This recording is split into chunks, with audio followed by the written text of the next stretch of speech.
Welcome to the Efffit Hour, where we express facts, feelings, and fallacies using words that start with the letter F. Welcome to the Efffit Hour this afternoon. In the studio, I have Will Cottle. Will, share a little bit about yourself with me, if you will. Yes, my name is Will Cottle. I'm from Minneapolis, Indiana. Went to Xavier University, graduated from Xavier.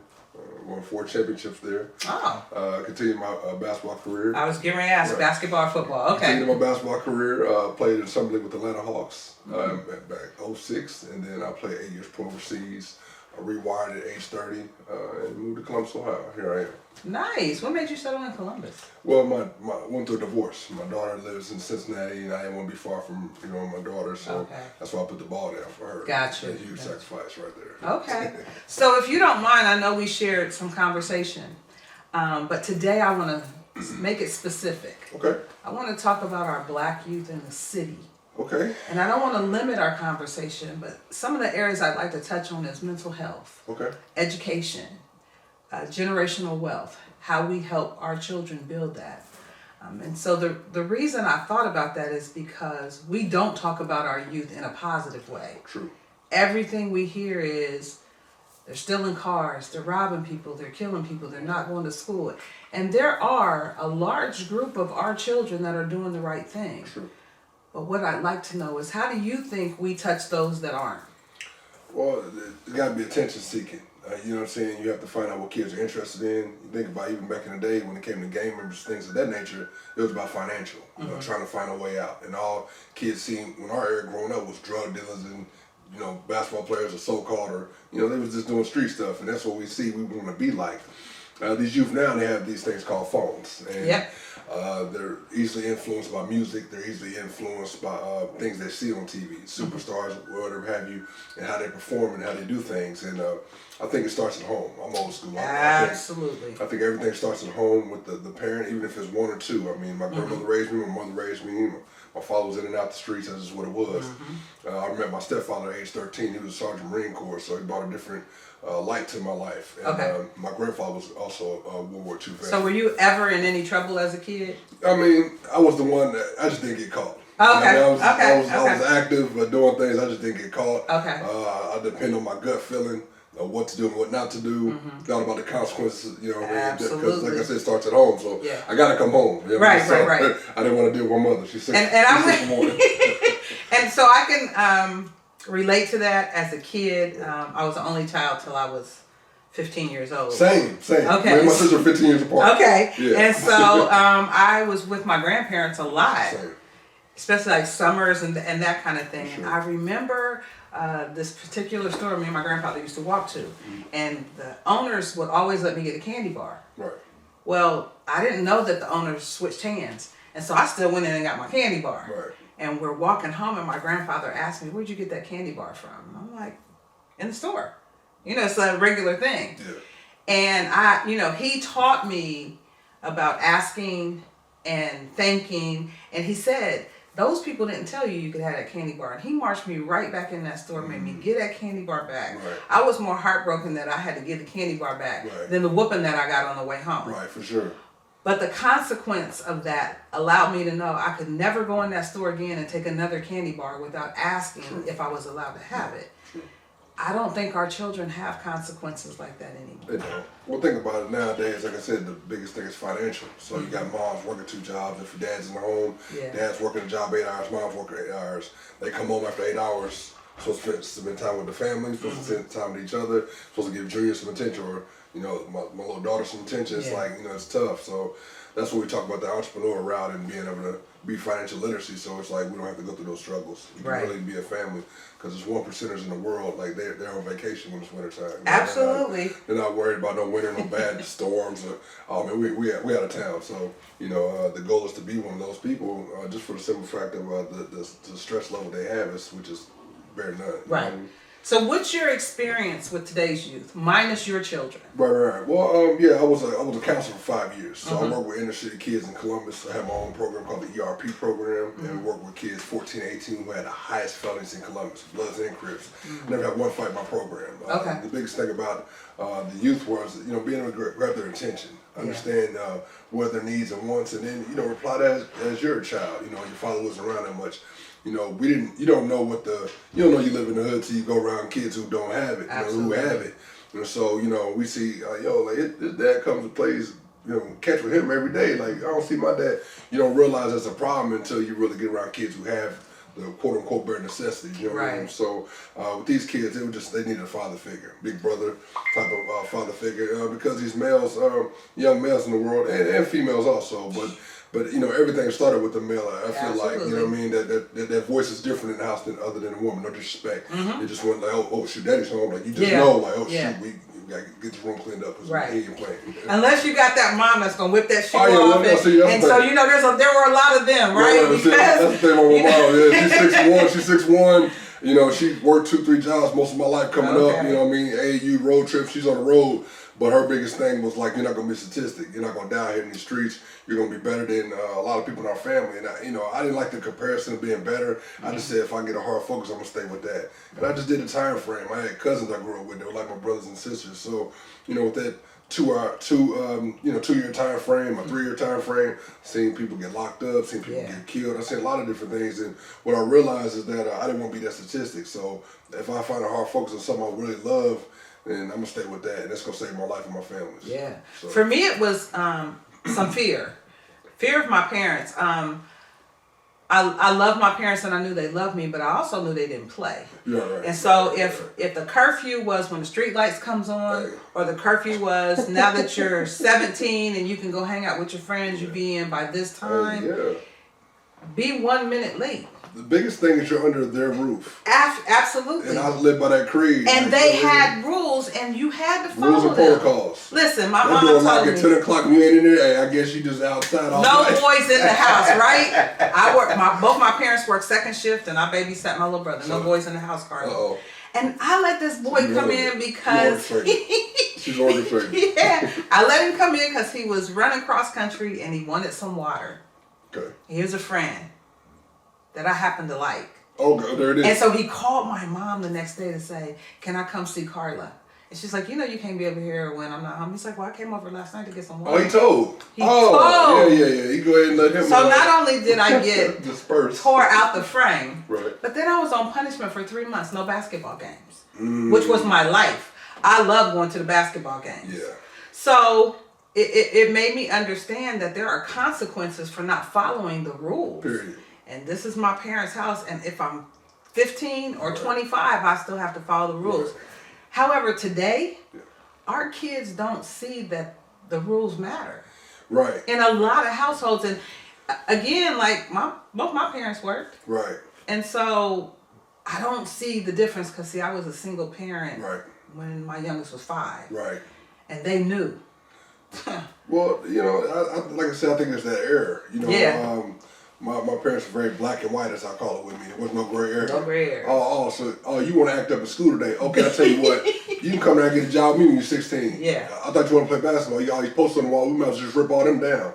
And then my biggest thing was too, I like technology. I used to love video games. Okay. And I would rather, you know, my mother give me a whooping and take my video games away because that was just my relaxation because, you know, or take, you know, if she take basketball away, it's a whole other level. Like, I'm like, I can't stand that, you know, because I found something I love and she used that against me in a positive way. Like, well, how you want to go here, play here, be this if you can't get these grades right? Right. You know how to damn rap song, but you don't know how to read your spelling words or remember your spelling words. And that really thought about that as I got older, and I realized I was more of a visual learner. But as a parent growing up, you don't know that. You just think, well, why can't you read the damn thing? Remember, it's like if I see the movie, I got you. You know what I mean? But you know, and came in that mental aspect where you know our era, you know, it wasn't there's no softness for real. Like, you know, and then things that went on in your household, you don't talk about that. That's right. You don't talk about mental health. You don't talk about you might need counseling. You know, quote unquote, these things, that's white people stuff. You know, it's like not reality. And you know what? And that's so true. We did think like that's what white people do. Yeah, they go seek counseling. Ain't nothing wrong with us. Right. When in theory, there were so many things wrong with us that now that it has exploded and it's right here in front of us, it's almost like we don't have a choice but to seek some sort of help. Because guess what? It started when the eras under me, they started talking about our black boys. Right. They got ADHD. Put him on Ritalin. Yeah. He's not teachable. Yeah. Get him out the class and put him in the special needs class, right? Right. And so we labeled those kids back then. And what happens when somebody plants a seed in your head and says, this is what you're going to do, this is what you're going to be, you can't do this, then you believe that. Yeah, and that's who you become. Right. Unless there's some force that keeps you from believing those things, right? So I look at the young people who, my children's age, were labeled back then. Right. A kid in my oldest daughter's class, the teacher said, oh, he's going to be a drug dealer. My daughter came home like, 3rd grade. Like, Mom, how do you know somebody's going to be a drug dealer? And I'm like, well, you don't. Well, Mr. So-and-so said that so-and-so was going to be a drug dealer. Yeah. And I don't know whose kid that was, but I took myself to the principal's office the next day. Yeah. I want that teacher in here. Yeah. You don't plant them seeds in our baby's heads. Yeah. So now I look at it and I'm thinking to myself, there's a group of children who are just without any consequences, any rules, no manners. Like, I can remember being able to be in the store and seeing a kid act up and go, hey, you better straighten up. Right. I would not dare chastise somebody's child now. Right. The village is gone. It is. It takes definitely a village to raise kids like us, especially in the city. It does. And think about when we grew up in the city, everybody knew everybody's name. Yes. Little Bang Bang live over there. Right. You know what I'm saying? Like, we knew. You know what I mean? It's like, oh, hey, little woman, tell your daddy. That's it. Oh, shoot. Yeah, you know you didn't want that. Sure. It's like, oh, please, I'll do anything. Right, but like me and my brother talk about all the time, like, you know, there's nobody in the neighborhoods anymore. There's nobody holding each other accountable. Nope. Like, you know, back in the day, they just pull up. Like, oh, you act up? Man, Carl's cousins come over and they would, hey, man, what you doing? Acting like, it's like you had consequences, man. Like, these kids now, like, you know, they see the phone. They think, well, I can get a gun too. My cousin got that type of gun. Why not? Yeah, it's one of those things that's unfortunate. But like I said, the culture barrier is huge because in Caucasian families, you know, for instance, they teach their kids about hunting and gun safety, etc. We got to watch a movie.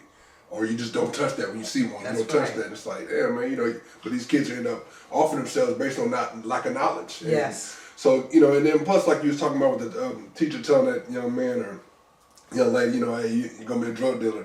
It's like kids retain. Absolutely. You ever heard the expression, kids are sponges? Yep. Like that's what we soak up everything. And we really hold on to that. And we remember that. And then when we become successful, we be like, man, I told you so. Yeah. Like, you know what I mean? Even though you doubted me, you didn't see what I could potentially do in my life. That's right. And so it's very unfortunate. And then we look at the flip side of it, the trauma in the household. True. That trauma is real. Yeah. You know, like you said, there's certain things, what goes on in the house stays in the house. Yeah. And I know there's this saying that secrets make you sick. Right. And I believe that to a great extent because we didn't talk about Uncle so-and-so touching cousin so-and-so. Yeah, for sure. And then the effects of that later. Right. When cousin so-and-so finally comes out and says, this is what happened to me. Yeah. And then you go, so that's why, you know, you're so reserved to yourself. Yeah. And then, you know, mom and dad, would they believe you? Would they not believe you? So that's where that counseling piece is so critical for us, even now. Yeah. Like if you didn't get it back then, there is nothing wrong with going and getting it now because we can't solve all the problems. Right. Even when they affect us, you know, we need those other coping skills to help get through that. Definitely. So I think about the trauma that the kids see today. Right. And there's no coping skills because the trauma starts with mom and dad. Well, you think about it, these kids, you know, they you know, what's your grandmother, 30 now, 32? Who are you telling? So it's like, you know, there's no big mamas around no more. No grandmamas around no more. No. When they come from old school, boy, take your shoes off when you get in this house. You know what I mean? To make sure you got your room clean. If you ain't, my grandmother's told me my whole life, if you ain't got nothing but a chair in your house, keep it clean, baby. Yeah. Like, you don't know who's gonna come over. That was her expression. So I always I live by that creed. You know what I mean? And but like I said, nobody hears these expressions anymore. These kids they go to the phone for that's their parenting. Yeah. If you know, and like you talking about your parents, you had a little fear, I call it healthy fear. Yeah, I was healthy because you know regardless if they worked, you knew they was coming home. Yes. These kids don't know if mom's coming home. Oh baby, baby, you didn't get my text. I texted you said I had to work overtime tonight. You're like, Mama, I didn't have no breakfast. I didn't have no. Yeah. These kids are going to school without no nourishment.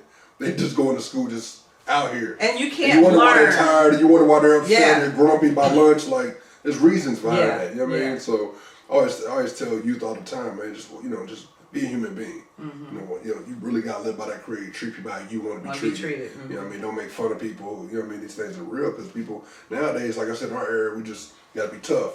But these kids now say something on Facebook and a kid will commit suicide because he's getting seized and bullied. You know what I mean? And that's why we need we have apps, that's going to be coming out soon that's going to be able to protect these kids from getting bullied. And, and I think it'd be good too to have neighborhood watch. If you know anything about streets, it's the difference between snitching and being a citizen and telling something. Like, gangsters don't come after the citizens. We come after, if you're in the streets doing the same thing I'm doing, you shouldn't be telling. But Miss Mary called the police on you, you got caught, bro. It's cool. Like, you ain't supposed to be there. You know what I mean? So it's a huge difference. So tell me when this came about, because I try to think about it. Sure. When did we get to a place where we didn't fight with our fists anymore? We just picked up a gun. Man, when did that start? Man, I think it's been around for a while, but like I said, holding each other accountable. You had uncles, you had cousins coming up, and then where I'm from the South Side, man, we had a lot of gang activity, I put it like that. And, there's protocols with that. If you're shooting, you're bringing police where we're making money at. So at the end of the day, you just need protocols not to do that, right? These youth nowadays don't have the leadership. They just want to do it all on their own. They don't understand organize anything going on, whether it's good or bad. At the end of the day, I mean, a lot of kids that can leave for good or bad. I just feel like, maybe it's been going around for a while. I think more like maybe 95 going up to the 2000s, that era, where it's like, man, I'm just out here. I don't care about nobody. It's like, even if kids are gang members, looking at old gang members, there was never nobody just out there. It was organized. Hey, man, hold up. You can't even talk to him without talking to him first. But the kids lost all sense of that. And like I said, the social media era, technology come out, you got to use it as a tool because it can be very, very dangerous. It is very dangerous. I mean, I even look at the uprise on females committing crimes. Like, that is amazing to me. Well, think about it. For instance, you growing up as a young lady, if you get your hair done and stuff, this is what the young men get their hair cut every Friday. There's some kids that don't know what that barbershop smells like. Right. You know what I mean? Well, my cousin does my hair, and then they go smoke and do what they're gonna do, and then you might have people all in the house. So that's what they grew up around, and it's just unfortunate. Like, I wish just today we can all get back to the soul tribe. Everybody's together and everybody, it's May. Everybody knows her. Like, it's all good. Put your purse away because she got little things going on. But we're gonna feed her. We're gonna make sure she's good. Right. My grandmother fed everybody. Prostitutes, pimps, drug dealers, whoever. You gonna come in and get a plate. She from the South, so you come in and get a plate at Mama's house. But then she go wash somebody's clothes. Like, everybody put these clothes on. Be out there, take care of yourself. So grandmama always believed everybody should eat. Everybody should have some source of food or nourishment. Because, if you're just doing liquor and stuff all day, man, it's different. Liquor's a depressant. You got liquor stores everywhere, right? Absolutely. In the black neighborhoods everywhere. Over fruit stores. And that's what I was talking to you last night about overseas. It's just a whole other level. Like, you won't find stuff like that. You might have a fruit bar on the corner over liquor. Now they got clubs and discotheques, whatever, but they're big on health and having longevity in life. And I think as a black man, we need to be able to educate our young men and women about our health and being around longevity because we have power. But I don't know if they really know it yet. I don't think most of us realize the power that we really have. Man. And it's one of those things, and I hate to use this phrase because it irritates me when I hear people say, the white man's holding us down. Right. No, a lot of times we hold us down. That's true at all. There's... That crab in the bucket mentality is huge in the black community. Yeah, with that phone that you talk about, there's so much information that you can gain from that phone. You could read a book, you could listen to a book. People are not even getting in relationships anymore. No. Like, I had a youth tell me the other day, I said, man, what are your goals when you get older as a man? You ever want to have a family one day? He said, no, Mr. Well, I'm going to have no family. I think I'm going to get a couple of dogs, man. But I just see what my daddy went through. I see it, I'm like, So now kids like, I don't even want to procreate. I don't even want to have no family. Give me some pets, man. I could just live my life. And I'm like, wow, like, you know what I mean? Remember we was growing up, somebody was like, well, how many kids you want? Well, I want 2 kids. Yeah. These conversations are irrelevant. Like, if in the black community, if somebody has a child, it's an accident. If somebody did it, real talk, like, you gotta be real about it. Somebody, it wasn't planned. But in other communities, other cultures, oh no, we're planning to do this. Like, so, and I just think it's a problem. Lack of education is a huge problem in the community. And we need somebody to be able to speak up about it. Agreed. I totally agree. And I think this conversation that we're having here, I would love for it to hit the airways to touch those that need to hear it. Right. The chances of it are slim. Yeah. Right? But if you could turn on and listen to some BS music, you could turn this on and get some education. Right. At least give you something that will inspire you to do better, be better, teach better, right? Because our youth, and when I look at our future, it scares me. Right. You know, we talk, but then here's the other thing that I recognize. The media is good at sabotaging who we are as Black people. Of course. Their slant on, like, all summer long, you heard about the Kia boys, the Kia boys, the Kia boys. I ain't heard nothing about them. Mm-hmm. I ain't heard nothing about no cars being stolen, no wrecks, none of that kind of stuff because of the Kia boys. But the summer, that was the hot thing. They're still in these cars. Right. Not that they weren't. Right. But it made it appear that it was just our youth. You hear about the Linden area and the crime there, but now the West Side, which you never heard anything about, it's off the chain. Right. So speaking of the West Side, we talked briefly last night about the kid that was the 13-year-old that was killed, Sensei Reed. And I think our focus on that was different. Our thought process was different. But you brought some things to the table that did make me stop and think. Where was he supposed to be versus where was he? Yeah. You know, my thought was maybe he wasn't where he should have been. But what did he do that caused a threat for someone to get out of their vehicle, to shoot him, leave him laying there, get in his car and leave? That's a life. That's a baby. And I don't, okay, so somebody said, it's real. Yeah. We'll put that out there. Somebody said, you know, he was in a gang. I don't care what he was in. If there was no immediate threat at that moment, that baby should still be here. Yeah. Facts. Right. But then, we do have to look at other pieces. Yeah. There are other pieces of the pie when we slice it that ask, you know, was there some mental health problems with this guy? Yeah, period. I mean, like I said, you know, as a Black community, we want to go straight to blaming cops like we was talking about last night. It's like, those cops are human, regardless of what we think. Mm-hmm. They signed up, they're human, right? They want to get home to their families also. But like I said, you know, the fact that you're human, you're only made of dust, that means you can make errors. Like literally, we're made of dust, so that means, okay, so somebody may hurt my feelings one day, and I understand that, right? But like, we don't know if that guy got in a fight with his wife. We don't know if that guy, you know, is racist. We don't know if that guy seen somebody said something to him and triggered him, and he seen this kid, and you don't know if that guy watched the clip on his phone and was like, you know what, I'm gonna kill me a Black kid. You just don't know. You're right. So it's like, that's why I said these things could be good or they can be bad, but you never know. But like I said, my thing for that young man and young lady is like, where they're supposed to be at. Mm-hmm. You know what I mean? What hour did that happen?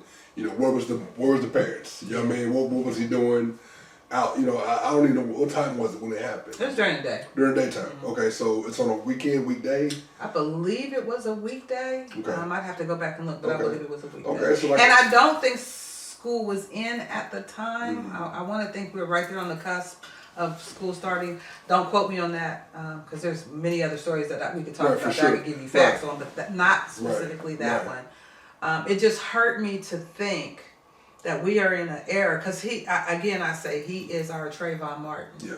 You know, Trayvon Martin was going to get some Skittles and a juice. Right. And he pissed somebody off because he was walking through a courtyard. Yeah. And then, I'm going to be the guy to stop you from doing this because you ain't supposed to be here. Right. Not knowing where he was supposed to be. He was going back to his dad and his stepmom's place. Yeah. So it's like we're so quick to assume that somebody's doing something wrong based on the color of the skin, based on having a hoodie on, based on your pants sagging. Yeah. Now, I hate the pants sagging. I hate that thing. Right. And I hope it's starting to phase its way out. Right.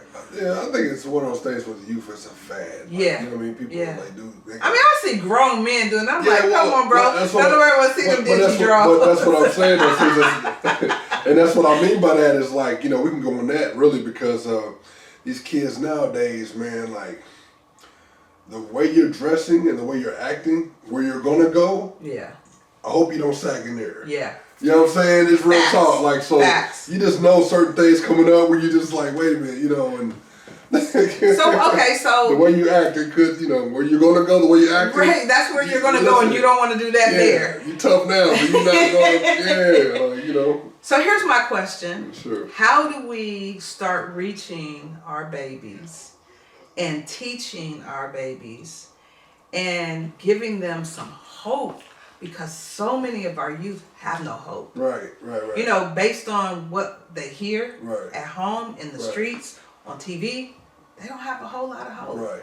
I believe it starts with like seminars. I believe it starts with like getting like-minded people together and really sitting down with the youth and really, you know, grabbing their attention. You know what I mean? Hey, before you come in here and talk to Mr. Will, I need all phones to be turned off, man. Like, yeah. I can't, because your attention level is, and I understand. Look, I'm not disrespecting you, man. I understand that you're going to turn that phone off just while we're talking, and then when we get done, you turn your phone right back on. Right. You know, anybody that loves and care about you ought to be able to, like, you know, they turn their phone off for a reason, and then you ought to be able to turn it back on. Just if you got a problem, please call your mother, let her know. About 30 minutes, going to turn your phone off, and then we'll turn it right back on after. Like, that's good. You know, and so I believe getting like-minded people together, and then really targeting what youth you want to talk to. I mean, either we talk about the young ladies. I believe young ladies and young men need to be in the same room talking. I don't believe it needs to be separation, which is what the world tries to do now, tries to separate us. Right. And separating, you can't win nothing that way. Yeah. You know what I mean? So, yeah. That's good. I like the idea of a seminar, a panel, so to speak, where their voices can be heard. Yeah, because we don't hear them. For real, like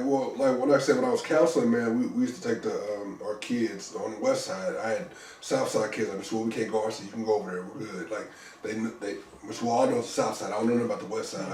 I know I can't go over there because such and such. And I mean, no, we can go over there. So we would take them to a neutral place. And we had we went to a couple of Stop the Violence, and we went to a couple of things like that. And I had the chief of police speak, and you know, it was amazing because when I raised my hand, I was like, you know, I just want my youth to be able to speak to y'all. You know, y'all all sheriffs and decorated. It's like, let these youth tell you what they feel when they see your badge walking down the street. Right. When they see you pull up on them, let these youth tell you. And it allowed my kids to even speak. And they were like, you know, like, I wouldn't trust you in that uniform. Why? Because one of your fellow cops did this to me a week ago. And it's like, oh man, so now it's like, not even you individually, it's the fact that you have that on. And I don't trust you. I watch movies, I see social media. It's not happening in your backyard, but it represents. Period. So these kids they're not stupid by no means. These kids are actually curving the world and having a way to be able to provide and when they don't have to deal with the stresses we came up with or even our parents came up with. Yeah. And I love that about the youth. I do love that. Okay. So you gave me a solution to start working with. I like the panel, letting the youth speak. Yeah. Somehow we have to figure out how to make that happen. Yeah. That's a necessity. No, it really is, man. It really is. Like I said, you want to hear from the kids because, like I said, their generation, what they're going through, ain't nothing we're going through. No. If we'd had phones coming up, oh my goodness. Listen. You know what I'm saying? I mean, really, it wouldn't have been a lot of things. But then again, for the athletes like myself, if we had phones then, we'd use that for the good now. You know what I mean? Right. Because now it's a whole nother.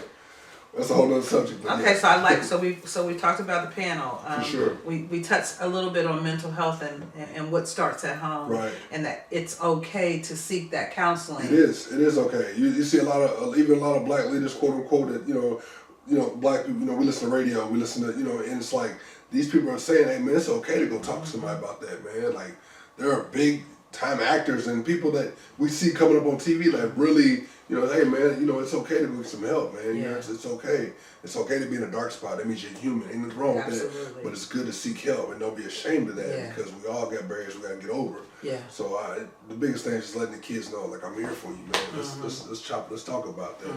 Once kids feel that, then you kind of get some credibility of who you are. That's over with. You know, when I had my program, the federal will come in because we get audited, and they will come in and like, Mr. Well, no disrespect. How do you get these Bloods and Crips not to fight each other? Right. And I said the biggest thing is having these kids relate to each other. Let them understand, hey man, y'all got caught. Yeah. Mr. What you mean? Out here, Blood, I'm a Crip. Like, but you all got caught. Oh, we are in the same program. It's like they realize, like, oh man, we're more alike than we are different. Bro, so once you do that, the kids are like, oh, okay, cool. Well, he's cool, man. The program is what we're on the outside. I said, man, I get it. You got to do what you got to do. But in this program, we're all neutral. Yes. You know what I mean? Yes. So we also had different protocols. They would go against. I had a push-up program, weight and fitness, and then we. That was another area I was going to touch on was fitness and health. No. Listen. Like, if you're just dormant in a room, or if you're, think about the pandemic happened, everybody's like claustrophobic, like you have to get some kind of activity to even free your mind, because if you don't, man, it leads to bad health. Yeah. It does lead, Then like I said, idle mind. Devil's workshop. Ooh. Yeah. I ain't got to say, So if you just sit around just thinking all day, like, man, I'm about to. Yeah. Mom's yelling at me, I'm in this room all day, man. She talking about I'm grown, I gotta get out of the house, I gotta get some money. I ain't got no money. My boys got new shoes, I ain't got no new shoes. That stuff. That pressure. Oh man, I'm hearing it from somebody that say they love me and care about me. So it's like I said, it starts at home. Everything starts at home. I watched a TikTok video and I could not believe what I saw. This mom told the son to put his phone up or something. Okay. When I say he tore the whole entire house up. Right. I'm saying shelves broke, TV broke. It was insane. Right. 13-year-old boy. Right. And so I'm thinking to myself, like back in the day, if you were told to do something by a parent or an elder and you didn't, man, what? You better be looking for that belt, that punishment, something, some consequence. And again, where are the consequences for these kids? And they're not all bad. Some of them just come from a bad product. Right.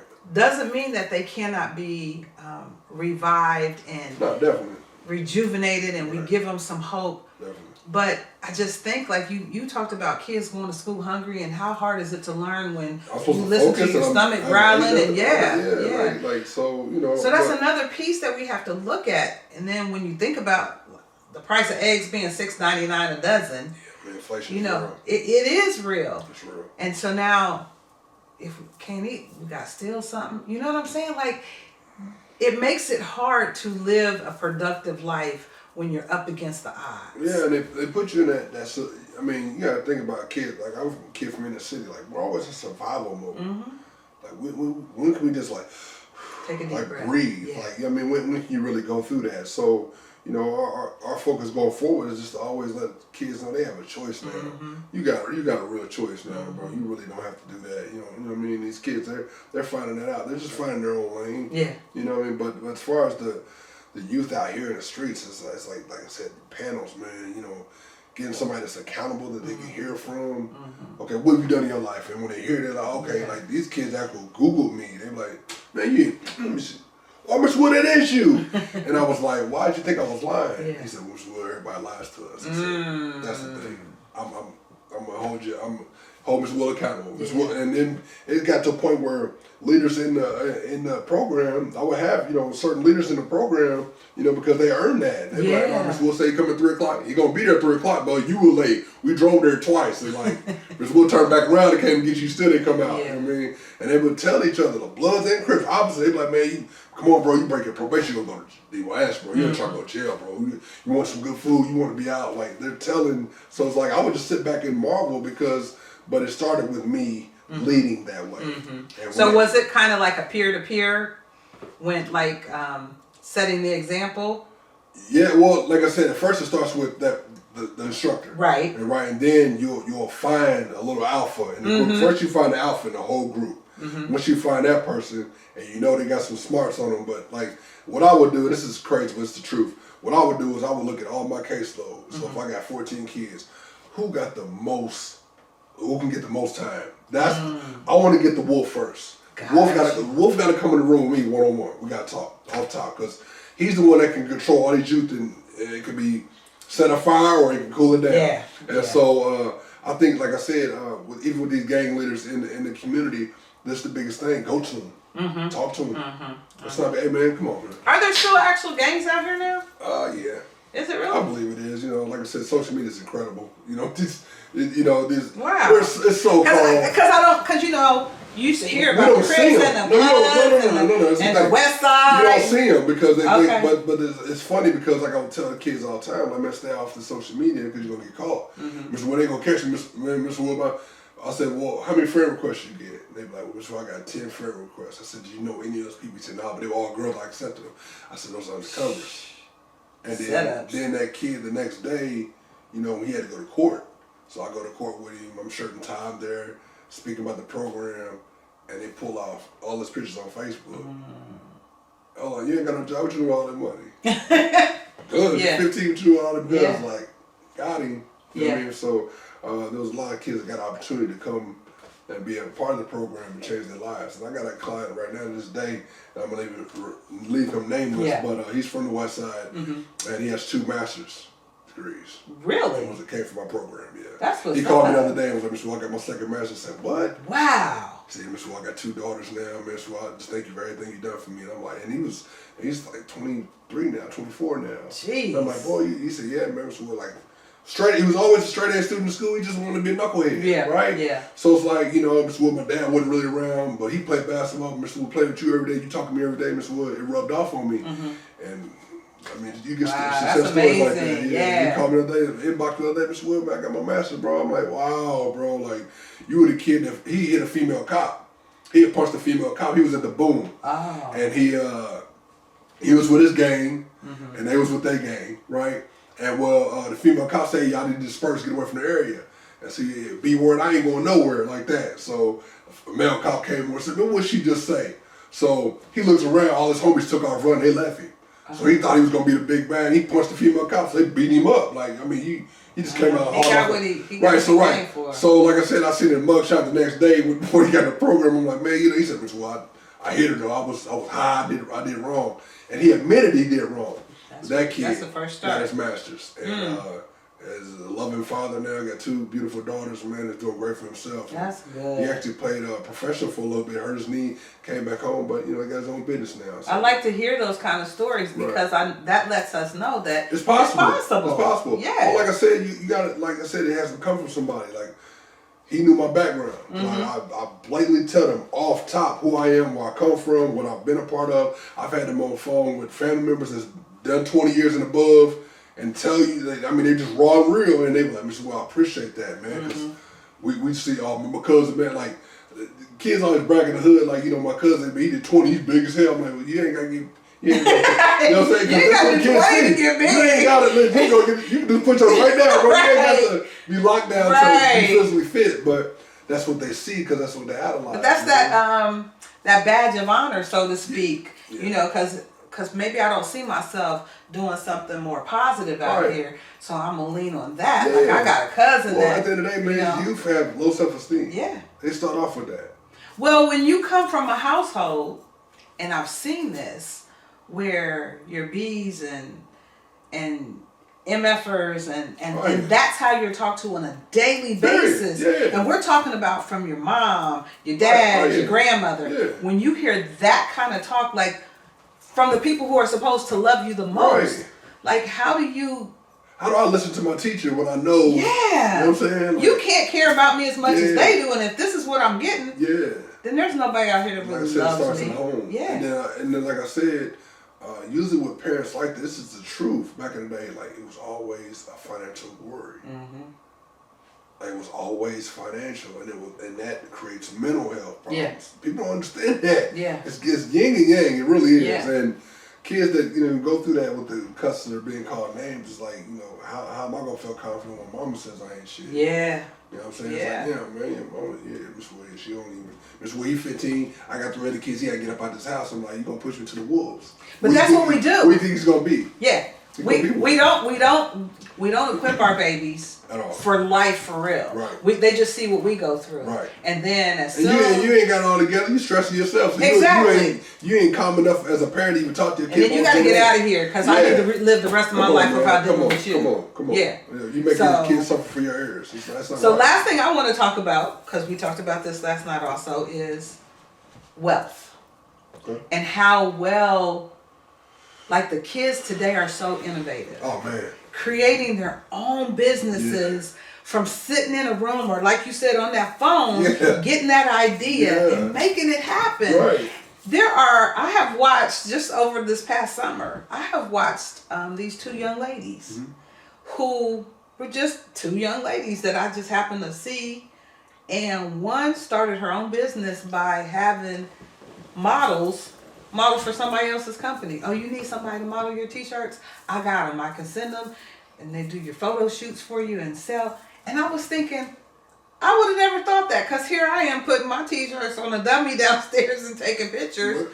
But how fly is it that you got these pretty girls coming and modeling your stuff for you, and now they're getting paid to model. And that was just, a little thought this girl had, like, oh, if you need somebody to model your stuff, I can get some girls to do that. Right. And now it has become her business. Yeah, it's amazing. That's an example of a youth who's used technology for the better. Yes. And I love that. Yes. I love that. Nobody having a boss and nobody telling you what to do, because when you don't, it's the truth from experience.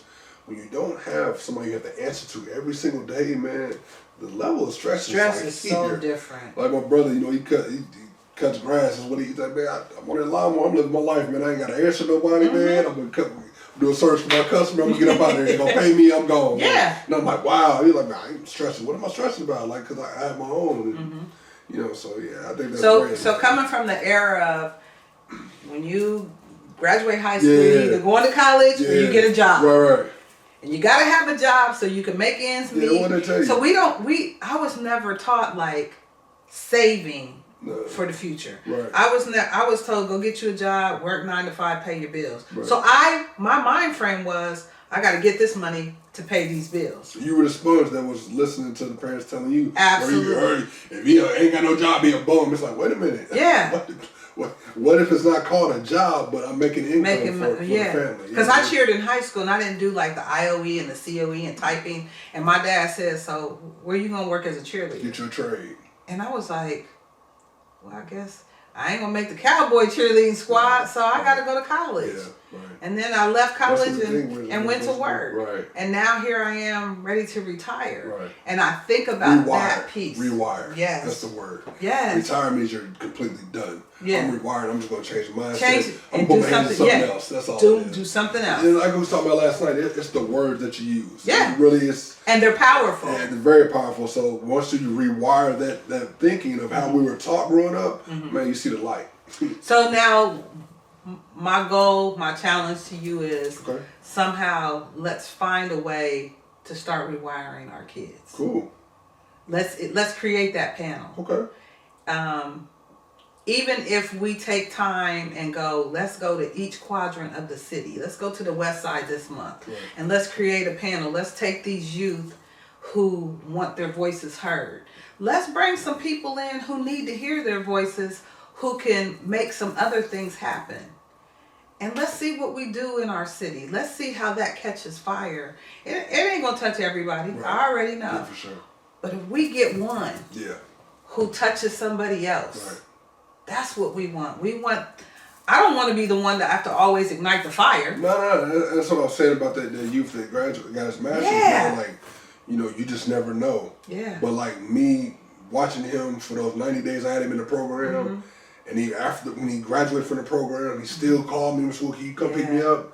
I was like, Mr. Wood, can I lead the group today? I'm like, well, you're already done. You know what I mean? He's like, man, Mr. Wood, I ain't got nothing to do, man. And I would go pick him up and let him lead a group and talk to the kids about what the program was and how he got through his 90 days. And because he was on GPS ankle monitor, you punch the cop, so GPS, you go to the bathroom, hey, you in the bathroom too long? This monitor will talk to him. If you go to the bathroom, they know every step. Hey man, you in the bathroom, what you doing in the bathroom for 15 minutes? You all right? Like, his monitor would talk because he couldn't go anywhere. Like, they knew exactly where he was at all times of the day. It was that type of situation. Wow. So, yeah, I remember when he was in group, so I needed to charge my monitor up. I said, what? He said, yeah, I got a long cord. It's cords from here to that door. So I got to plug this in. I got to charge it up because if it dies, it's going to come get me. Oh, okay. So I was like, so I already looked at that form of slavery like, man, I just got to keep speaking the truth to him. Absolutely. And pray it helps. Now, I've lost clients to death. It happened, you know what I mean? And I went to my last client's funeral, and after that funeral happened, the next day I went to group, and I told kids, I said, I'm not going no more funerals.